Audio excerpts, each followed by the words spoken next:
پنجابی زبان کے لہجہ زبانہ قرار دین کی سازشاں کس یاد کی تھی ہیں؟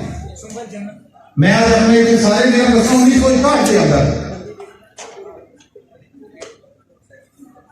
ڈیرہ غازی خان اور ملتان کے 80, 86 اور 88% لوگوں نے اپنی مادری زبان پنجابی دکھائی سی. گورنمنٹ آف پاکستان کے شاید شدہ مردم شماری کے غلط گواہ اس چیز سے یہ بات جو نما سازشی نہ سرائیدی میں تو کٹ لیا گیا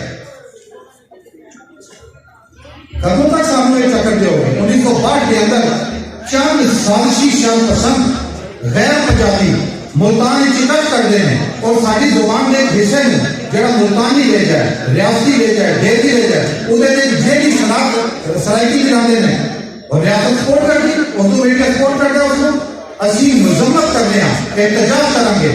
پورے پنجاب کی ایک زبان ہے اور اس کا نام پنجابی ہے.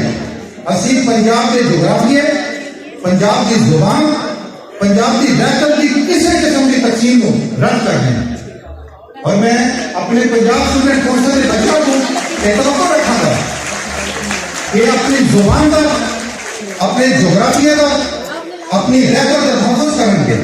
اور میری چھوٹیاں بہنیں, میری بچیاں جڑیاں بیٹھی ہیں, میری بھی بیٹی ہے اور میں نے مان ہے کہ پنجاب کی ہے اور میں سمجھنا کہ بچیاں کل پنجاب کی امید نے, کہ کل پنجاب کے بچیاں کی ماما بنیں گی. خدا اس اپنے ورثے کو سنبھالو, ورثے کو کٹ کے میں گزارش کروں گا قومی احترام کو عالی قوم, قومی احترام کو عالی انسان, ذاتی احترام کو بھی خالی ہو جاتا ہے. اگر تہاڈی بطور پنجابی عزت نہیں لگے گی تو تہاڈی بطور چراغ خانہ, بطور حیدر, بطور فیضان کی کوئی عزت نہیں لگے. تو اپنی قومی عزت کوئی کمپرومائز نہیں.